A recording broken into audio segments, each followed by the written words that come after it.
All right, welcome, my friends. Today I have a very powerful topic and an important topic. We're going to be talking about sexual abuse and sexual trauma and the impact on pelvic health. And I have a guest, Jennie Delreeve here.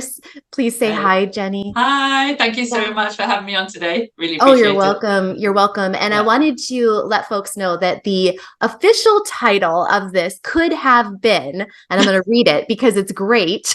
It could have been how Jennie Delreeve healed the trauma of sexual abuse to reverse 3 prolapses and go on to compete in a strong woman competition.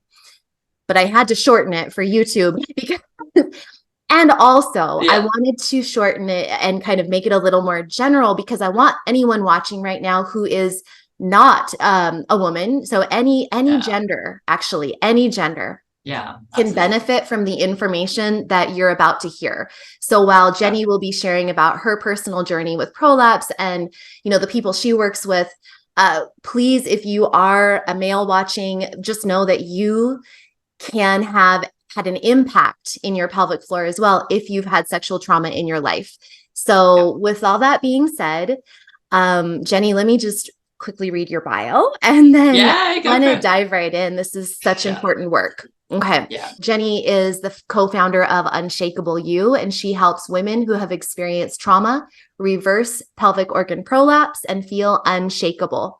And she's been helping women for 18 years heal their emotions to change their physical bodies. Once again, I just want to say that all genders Yeah. can work on healing their emotions to change their physical bodies. I have seen this firsthand in so many of my clients as well. So, Yeah. Jennie, please tell us more about how you got into this work. Yeah. Thank you so much. So my story is that, I was working as a holistic health practitioner. So we worked for a company in California and we were teaching all over Europe. So I was studying life coaching, health coaching, meditation, basically everything. But the problem was that I had so many patterns that just weren't going away. So I had this crippling fear of the dark. As soon as it would get dark in the house, high anxiety would set in. I'd be locking doors, pulling blinds down. I'm really sporty, so if ever I was out on a run, I would be constantly having this feeling, I was going to be attacked. Um, Huge financial fear, even though our business was always doing incredibly well. This sort of, really strong fear the money would run out. And then later, obviously, when we had children, I had this off the scale fear that our children would be kidnapped.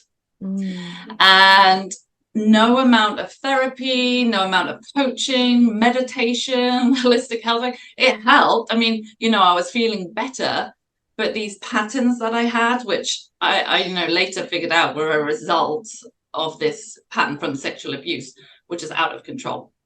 And so I set off on this kind of like huge quest and journey to figure this out, not just for myself, but also when I talk to clients, we niche in women, but like you said, this work applies to, all genders.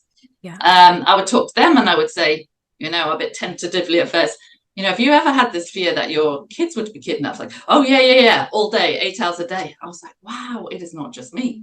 Mm-hmm. So I started to recognize these patterns. And then obviously once I'm going to use the word manifest, but then once I manifested the prolapses in, let's say I discovered them in 2018 after our son was born, then I thought, right, I've done all of this work on myself and I'm feeling pretty good, but I've created these prolapses in my body unknowingly. We don't obviously do it on purpose. Nobody does. I've got to figure out what this pattern is. That's what I figured out. And that's what we now teach. And that's how I reverse them. Yeah, I love this. Mm. And so you didn't get into this work. You were figuring out some of this work before you developed your Yeah. prolapses. Yeah. And yeah, and Yeah. I think we can both agree, you and I, that prolapses in particular and most pelvic floor issues, of course Yeah.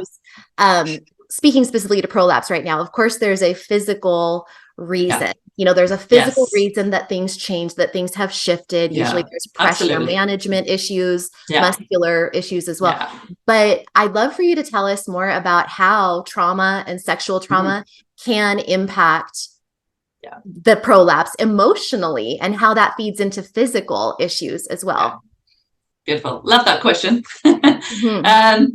You're absolutely right. You know, when it comes to pressure, and what I say is that when you have pressure in the mind, it creates pressure in the body. Yeah. So obviously, you know, there is, and I really want to say, once you've created a physical issue, there is a physical issue. Right. You know, so we're not saying that you're making it all up and you haven't got those symptoms. That's real. Right. But how it got started is usually years and years and years and years and years ago. You know, years, and I'll say years and years and years and years of probably both physical pressure, mechanical pressure, and that mental pressure. I say, I'm so glad you brought that up, that it's pressure. It's a pressure issue, not just physical pressure though, mental pressure as well. So please continue. I love that. Brilliant. I love we're on the same page. So the analogy I like to give is, if we just imagine a garden hose, you call it garden hose in the US, right? Yeah, just want to check, give me some weird British word. So if you imagine a garden hose and you have your foot on that hose, and the water obviously can't come through the hose. It'll come through in a trickle, but it's, you know, it can't come through all the way.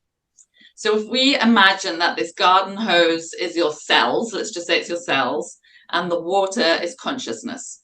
So what do I mean by consciousness? I mean energy, prana, chi. It's the stuff that's not physical. It's actually the energy that runs through every single cell in our body and actually creates the whole universe. You know, so it's if you've ever meditated, for those of you watching it, it's that tingly feeling you'll get in your hands when you meditate, or the other feeling you can sometimes get if you're doing something like qigong, or you're just feeling good. Okay, so when you have had patterns like I did for years and years on end, and I've coined this actually the vulnerability to defensiveness cycle, which I'll talk about later. When you have done that for years and years and years, that consciousness can't make it through to your cells. So then, like an oncologist would explain, cells will start to go rogue, they will start to divide, you know, fascia will start to tear, ligaments will start to drop, you know, all kinds of things can go on then in the system. Constipation can happen. So then we're creating even more pressure. So essentially what's happening is your body is a physical manifestation, a physical reflection of what's going on, not just with your thoughts, but with your emotions. Yeah. Which is essentially vibration as well. I love this. So I usually describe the emotions of stress and trauma and tension and pressure on how it impacts our physical body through muscular tension. Because our muscles go into brace mode to protect us, right?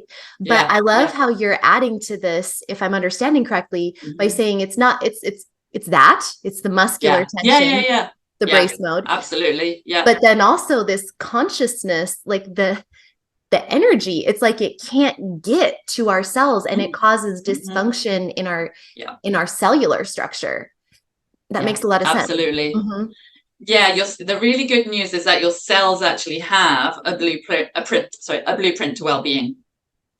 So they have this, because every single time you know what you don't want. So for example, if you have a prolapse, you know really, really strongly that you don't want that and you want well-being. Right. So through our entire lives, since the day, you know, we were born, splat on the wild west of planet Earth, as I like to call it, you know, you're putting into a vibrational reality, if you can imagine that, wanted things. So you have a blueprint of well-being. It's just you can't technically see it. You can actually feel it and sense it. So what's happening is that the consciousness can't get through to do what it wants to do. Your body knows exactly what to do, but we just get in the way of that repair and that creation. And I can't tell you in finite detail what those cells do with the consciousness. I wouldn't even attempt to butcher that, you know, but there's a lot more going on than we realize at a cellular level. Yeah, I think there's a lot more going on than science and evidence-based medicine can explain. Like there's so much. So can you speak a little bit more specifically to sexual trauma and kind of like maybe also what do you mean by that, and how does that impact your muscles and also your cells as we're talking about? Yeah, I'd love to. So this is where I'll just bring up the share. Okay, so to answer your question about, you know, how does all of this relate specifically to sexual trauma? Okay, so when something happens, so be that as a child or when you're a teenager or an adult, let's say it's inappropriate touching. It could be rape. In my situation, it was inappropriate touching, and actually rape from a really young age. And I actually didn't remember until I was almost 30, which is incredibly common. And just to give you a little stat, when my husband and I were interviewing, for our program, we actually interviewed over 200 women, and 192 of them, to be specific, had been sexually abused. So it is, that's just our tiny study, but it is really common. May I clarify there? Yeah. So it was 200 women with pelvic floor challenges. Yes. Okay. Sorry, with pelvic organ prolapse, I should say. With prolapse, 200 women with prolapse, 192 of them had some type of sexual trauma. Yeah. Yeah. And once again, if there are any males still watching, I want to just reinforce how common this is amongst women, clearly based on what you just shared, but also, unfortunately, this is so common amongst all genders, men, Massively women, common. all genders, all ages experience unwanted sexual situations. Yeah, absolutely. Sometimes, those women told us, and we've just niched in women because we decided to do that. But, this happens, obviously, all genders. But the stories women shared were, sometimes it was with a medical practitioner, believe it or not, gynecologist. Sometimes it was, that they described it as that gray area between being young and the first sexual encounter and not wanting that to happen. So then they weren't quite sure if it was rape, but it was rape. So what happens in that moment, for you to understand how this all connects, is if you look at this, so this is an emotional scale, by the way, borrowed with permission and thanks from the lovely Esther Hicks. We've just reinvented it a little bit ourselves. And it shows 22 emotions ranging from bottom to top. So the reason I'm showing this is because when something like that has happened to you, it sets up this insecurity, or we could say here vulnerability, to defensiveness cycle. So revenge, anger can be I've coined it defensiveness. And this is the loop that I was on for years and years and years and years, and that most people are on if they've experienced that. Whoa, I love this. So the vulnerability to defensiveness loop. And this is what I would talk about in my work as the pain and fear and tension cycle. Pain and fear, almost like vulnerability. It's something hurts. I'm scared that this issue is happening in my body. And then your muscles brace against it with as a defense. And so this really does tie so well into what I see every day. So I'm loving this. Yay. Please keep going. Oh, that's so great. I love it that we're on the same page here and that you understand it as well. So so what happens, you think, let's just take my situation, first time it happened, all of a sudden, I'm young, 6 years old, but I would have consciously gone, oh my gosh, this place is not safe. Planet Earth is not safe. Adults are not safe. And then I was on the defensive. A lot of people call it the fight or flight, but it's more than that. And then comes in the rage, okay? Because what has happened to me? Obviously, I was a victim at that age. Anybody is, when this happens. And so you're then in this very vulnerable, high alert, as you said, fearful situation, but also it brings about explosive anger. And in my situation, I couldn't remember why. So I just didn't understand why I would just basically lose it over anything, particularly around men. Because for me, it happened around men. And so then I would be, sent to anger management classes or a whole host of different therapists and things. And they were all wonderful.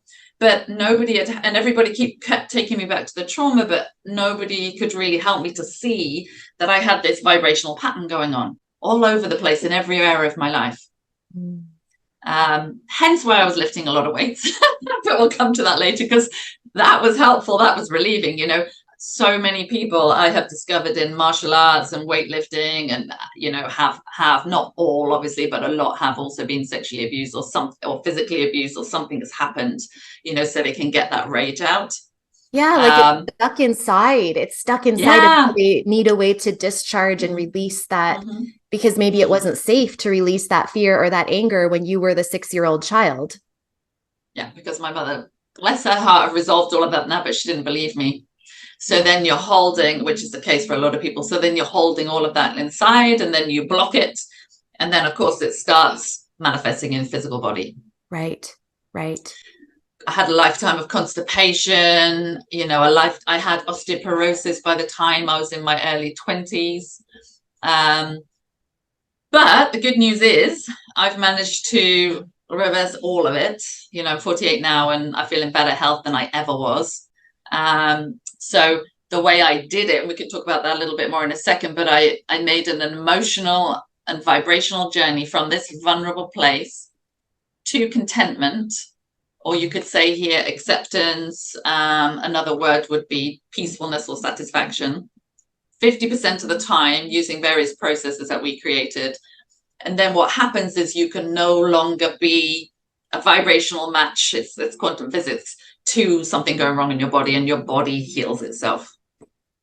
I love this. And before we leave this screen share, if people have not seen this before, this is called an emotional scale. And so I want to reinforce what you said about you can't just jump from fear, grief, depression, powerlessness at the bottom to joy, appreciation, empowerment on the top. You have to work your way up the emotional scale. So if anyone's watching this for the first time, like this might blow a few minds, because it might not sound good to just accept it or be content, but you have to get there first before you can go higher. I love the fact that you so powerful, Dr. Bree, and absolutely agree. This was me because I like to give real life examples. I was there trying to heal my life and trying to heal my body. For example, standing in front of a mirror naked going, I'm beautiful, whilst I was in full hatred of myself. Right. It doesn't work. I heard it once that if you are saying affirmations like that your brain just doesn't believe yet, it's like putting in a scratched or dirty CD into a CD player. It's just going to reject 100%. It back out. For anyone who remembers CDs, which I do. So you have to work your way up. You have to work your way up. Okay, cool. So this is wonderful. Tell us maybe briefly some specific pelvic floor symptoms. You mentioned constipation, and I think we're going to get into your prolapse, but were there any other specific pelvic floor symptoms that were coming along with that vulnerability, defensiveness, like the energy that was stuck inside of you? Yeah, great question. When I look back, I was so shut off from my body, particularly that vulnerable area, my vagina, completely shut off from it. So when I look back now, I can see that I had countless symptoms, but I would have told you at the time, none. But, I would go into, when I look back now, when I had sex, even with a really loving partner, I would go into full on either fight or flight mode, high anxiety, or completely shut down. I wouldn't be able to feel a thing. It wasn't that I couldn't even orgasm. It's way further than that I actually couldn't even feel anything, absolutely, from full penetration, nothing. I couldn't feel anything. So I want to highlight that this numbness and disassociation that you feel, and for other people, it may present as vaginismus and inability for penetration to even happen. For men, whenever they're in a state that's like that, it could present as erectile dysfunction, 100%. Premature ejaculation. So a therapist that I was seeing actually at the time, coined it as a catatonic state, when it's just a triggering state and you just go into switch off, which is what I would have done at the time as a child, because when the memories started to come back in meditation, I would always see myself looking down on what happened. So I know that I was not in my body at the time. One way of coping with it, if you believe in energy and that kind of thing.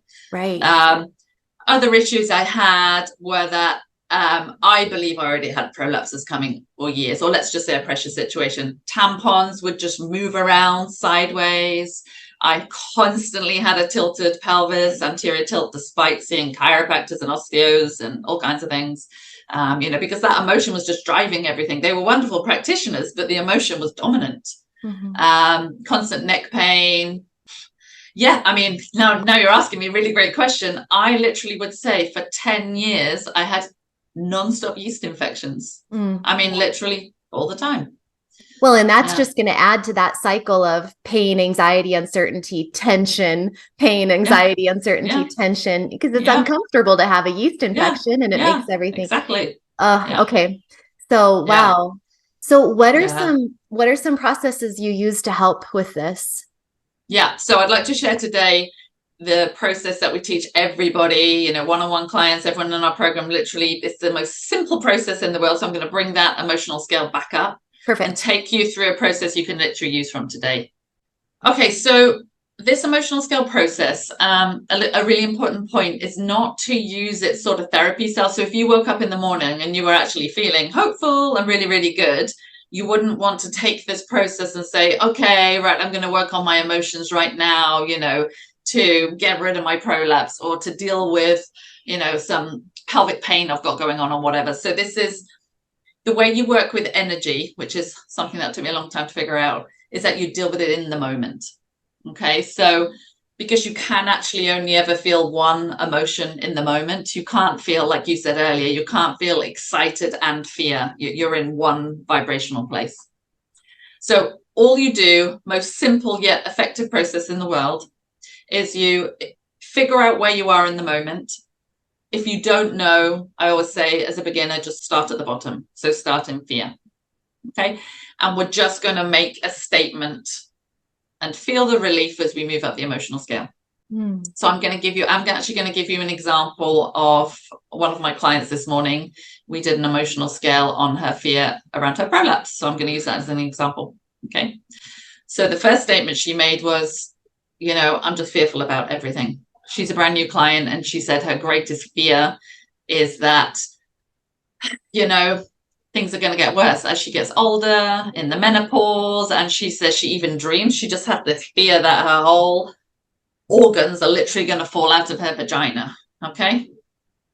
Then she said she feels guilty that she could have done so many things to prevent this.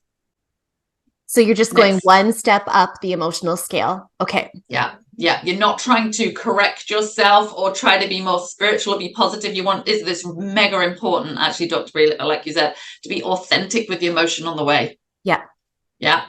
She then said, which was really cool, I was like, own the jealousy. What's the jealousy statement? You'll be feeling it. She's like, I'm so jealous of all these women bouncing around, not having to worry. Her words about their bits, she said. She's Australian. So, she said, I'm really jealous that they don't have to deal with all of this. Okay, I felt exactly the same. She said she hates the whole situation. And she also said she spends a lot of time hating and feeling rage towards her husband, which is authentic. That's how she's feeling.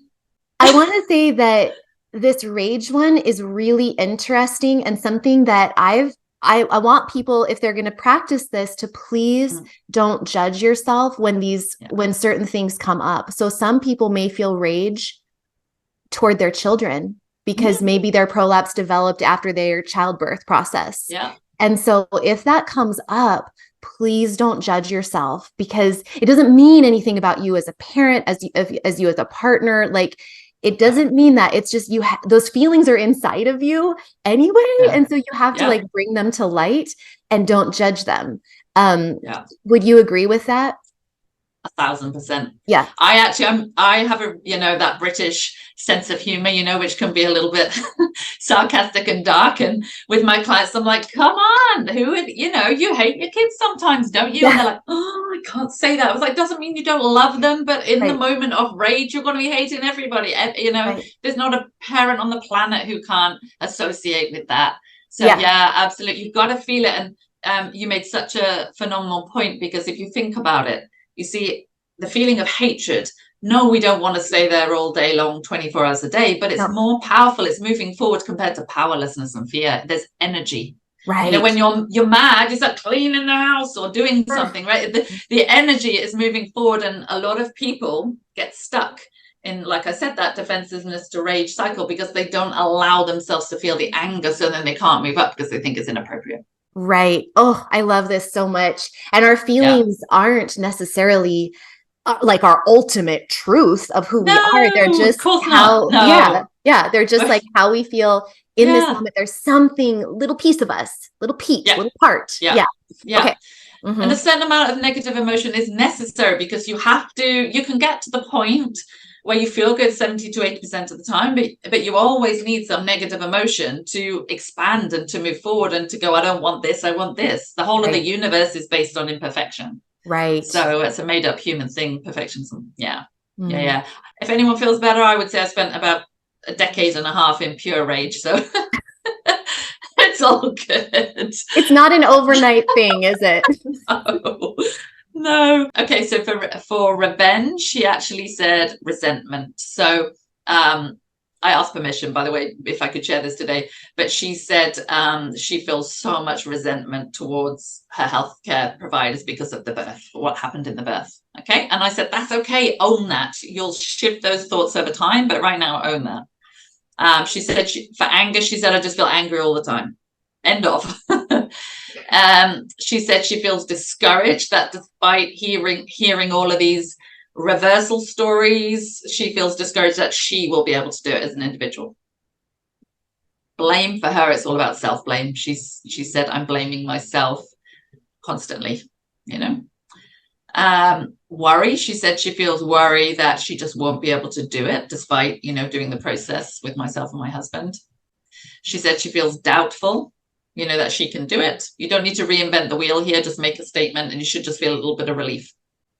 She said she spends a lot of time in disappointment that she's wasted the early years of her children's lives worrying about this prolapse constantly because it's always on her mind in a loop.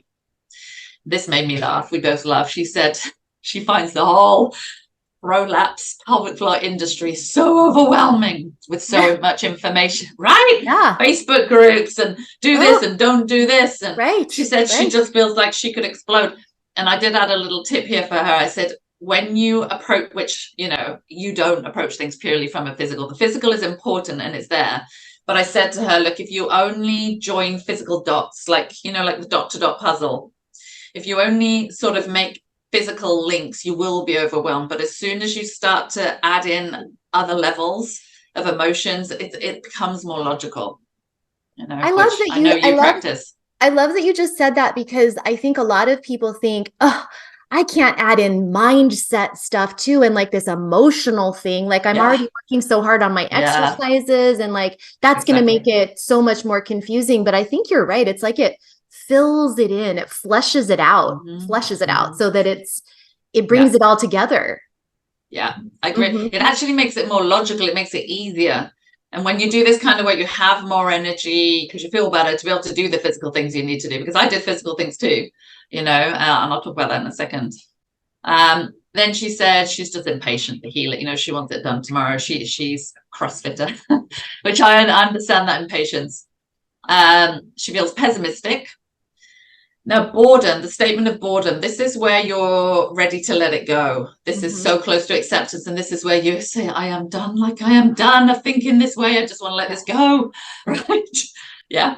Now, it's a massive jump from boredom to contentment. And you have to be authentic. I know you will agree with me with this. You can't just, with your words, make random statements. This is what I used to do.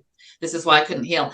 Going up here, just saying them, hoping somehow they will work, because the universe responds to your frequency, to the emotional energy you give out. It doesn't respond to your words. So I'm going to show you here that I had to help her go really general and stay off topic, because she's never going to say, I'm so contented, I got this prolapse. I mean, that would be ridiculous. Right? You might have that thought later when you've healed everything and you see the bigger perspective of what you've created. I now am, but there's no way I was going to think that with my organs half falling out of my body, you know? So what she said was, I'm really contented that there's more to this than just the physical. And then she said, that brings me so much hope. Yeah. Yeah. Yes. You felt the relief there. I felt the relief too. Did you feel it? Yeah. I can breathe. I can feel it. I can feel it in my vagina. Good for you. Yeah, you will. I do. I feel my pelvic floor muscles are what hold all of my tension. And so even just going through this list with you, I'm really empathic and I feel things kind of going through this list. Yeah. Even you just saying that, I could feel my muscles around my genitals just go, Exactly. Yeah, totally. Absolutely. Yeah. Really good. So then she said she's optimistic that she took my words and she said, I'm optimistic I can find some emotional vibrational conclusions to come to, because this is brand new to her and she's never thought this way before. So she said that brings optimism. Okay, so when you get to positive expectation, you have to find a statement that let you know without a shadow of a doubt to be true. This is really emphatic. And I just want to say here, if you can only make it to hopefulness, optimism in the early days, that's amazing. You've traveled way, just stop. Don't force it to the top without being authentic, okay? But I helped her here. And what she came up with was, she said, sometimes, Jenny, I do think you're a little crazy, which I'm okay with. She said, but I know there's something in this. She said, I just feel it within myself that we're more than just this physical body. So that's what she came up with. Okay. Really cool, right? Because we all know that, because it's innate to us. I said to her, I'm only helping you know what you already know. You don't really need me. I'm just your path of least resistance to help you find this right now. But you know this better than I do inside of you, right? And then she said she's just so eager to feel better. It's not really the pelvic floor, the prolapse, whatever physical condition it is, actually is just an opportunity for growth, because people who create things in their body are strong focusers. And I personally needed to create something really attention grabbing because I'm very stubborn, and I needed something to go, whoa, you don't want this. You got to figure something out here, and know what's really going on. And that really got my attention, and it changed my life, So for passion, I said to her, to the degree that you've worried about something and fretted about something, you're unbelievably passionate about well-being. Right. Right. Yeah. If you've never been sick and you've never experienced anything, do you actually really care about well-being? Not all that much. It's just whatever. Do kids wander around going, I'm so passionate well-being? Of course they don't. It's just they got it via nature, via default, because they regularly hang out at the top of the scale if they're under 5, And then at the top, she said she just feels empowered doing this process and feeling a little bit better. I really want to highlight the way you literally went step by step by step by step looking at this, and you didn't skip a single rung. I've used a similar process with my clients, but I think in the past I've kind of jumped a little too far too fast probably for them when I've used it for myself. And so I love the way you went step by step. This is amazing. Yeah. Hey, cool. I'm glad you liked it. And you know what I say to people is, that's not one emotional scale. You're not all of a sudden going to look down and everything will be a reverse. Of course not. But you felt, but you will feel little shifts. Okay. And what I want to say to people is, if you just focus on feeling better moment to moment, using processes and all kinds of different things like this, what happens is over time, the way I like to describe it is you'll create an emotional atmosphere. Okay, and when you create an emotional atmosphere, those old beliefs and patterns will disappear eventually. They actually become deactivated.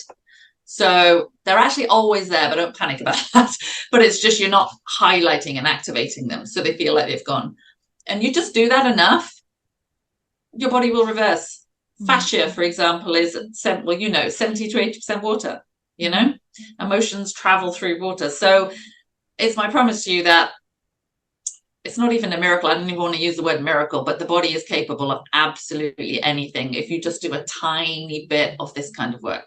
Yeah, I'm in full agreement with this. And I would say that as you work your way up that scale that you just did, it's not just about the emotional release. What happens when your emotions lighten up and travel up in that direction, you hold yourself differently. Your posture is different. And all these physical things that a physical therapist can tell you, well, you've got prolapse. You need to work on your posture. You need to do these exercises. You need to do, well, all of a sudden, like you said earlier, you have more energy. You are standing better. You standing with more confident posture. You're not tucking your tailbone under and slouching, which is terrible for prolapse. But also, like you said, your tissues can actually reorganize. In that case, your organs can shift back into better position because you're holding yourself better. You're doing the things you're meant to do for your physical body. So I love this. It's mind and body. It's all connected. Yeah, 100%. Can you bring in about your strong woman journey just a little? Yes, I'd love to. Yeah. So essentially it took, so my husband, he does the physical side of things. So I won't go too much into that, but he does fascial work, hyperpressives, lots of different stuff. So him and I worked together with all of the emotional work I did for 9 months. Everything fully reversed itself. So grade 3 rectus heel, grade 2 to 3 cystocele, they weren't sure, mild uterine. And then me being the person I am, I said, hey, Dunk, why don't I do something really out there, you know, to just help people break down that belief that once it's reversed, you know, that they're vulnerable and then they can't lift weights, or they could, you know, after menopause, things could break down. Why don't we show them that when you do it holistically, it's yours for life, you know, if you manage your emotions in the right way. So I said, I think what I'm going to do, and they looked at me like, oh God, what now? We've been together for 20 years, so he knows me. So I'm going to enter a strong woman competition. He was like, oh my gosh. So we did train for it, you know, but yeah, you know, it involved carrying, I don't know if you know what an axle is, but it's this huge frame. I did weight train for years, by the way. I should say this is not just like off the cuff. Yeah, but it involved carrying an axle over 300 pounds, an Atlas ball, if you know what that is. It's a big sort of concrete ball, about 85 kilos. I had to get that over the bar, I think 25 times. It was an 8-hour event. It was insane. It was really crazy. Yeah, so I placed 5th out of, I think it was something like 50 women, something like that, 55 women. And that was about 12 months from when we first started working on the prolapse. So 9 months to heal, 12 months I competed in that. And that's back in 2018. And I've never had an issue since. So I can lift weights, do CrossFit, do anything. I still work on my mind every single day. I still do hyperpressives, you know, little bits of pressure management, maintenance, but yeah, it has a lot to do with that, Pia, really. And of course, as the physical therapist here, I have to say, of course, she worked up to this gradually. Yes, absolutely. She trained slowly, baby steps. Please say that. Yeah, you're right. We don't want anyone thinking they can just go out and start lifting, you know, 50 to 80 pounds the first time. No. Yeah. Yeah. No, do you know, I started lifting when I was 15. Let's put that in context. Yeah. So you already had that background as well. So I weight trained 5 times a week. I was a personal trainer for years, CrossFit. So yes, that was taking things up a notch, but it wasn't like my body wasn't used to it. Right. Right. Yeah. Absolutely. A lot of people said, you know, don't you think that's the reason you got a prolapse in the first place? And the way I like to explain that is, well, it was the avenue through which to allow it to happen. Exactly. Same as childbirth, but it wasn't the cause. It wasn't the root cause ever. Right. Oh, this has been so wonderful. I want to leave it here because this has been so action-packed, and you gave us a really usable tip that anyone can literally do on their own. Really for any issue. I mean, it doesn't just for anything. Yeah. I've used that with clients with cancer and all kinds of things before we specialized in prolapse. Yeah. Right. And I mean, I do believe so deeply in this. I've also used this type of work with myself and my clients, but also even on like I have psoriasis, or I used to have psoriasis on my foot. It was stubborn and it had been there for about 5 years. And I used a similar process, not exactly the same, but very similar. And that power of neutralizing the condition, like getting to that neutral point, I cannot overstate it. My psoriasis literally went away and has never come back. And it was this stubborn condition. Not giving anybody medical advice right now here on YouTube, but I will just say that for me, it was really powerful to use this type of emotional work on a different health condition even. So how can people find you and learn more about you? Yeah, do you know what I run 3 masterclasses every single week.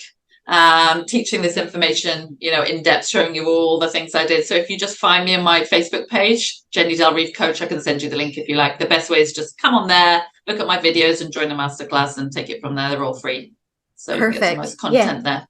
Amazing. I'll put the link in the video description as well. Perfect. Yeah. Thank you. Okay. And thank you for the amazing work you are doing out there. I mean, thank you. Wow. I think we're 2 peas in a pod, really. So I think so. Totally. Yeah. Thank you so much. Take care. Thanks everyone for watching. Bye.